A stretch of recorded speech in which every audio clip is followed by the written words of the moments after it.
Welcome back to another technical deep dive here in the debug zone. Today we're tackling a big question and breaking it down with insights from other users.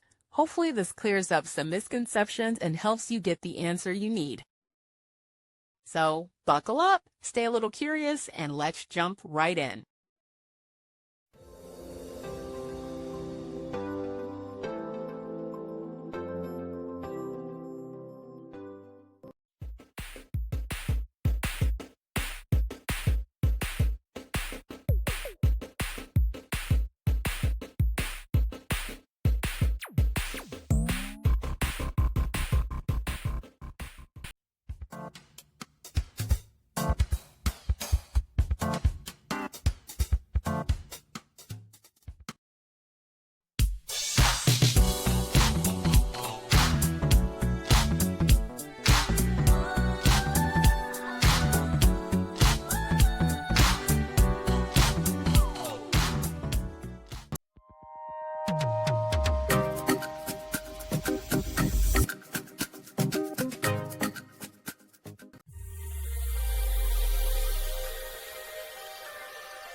And that's a wrap.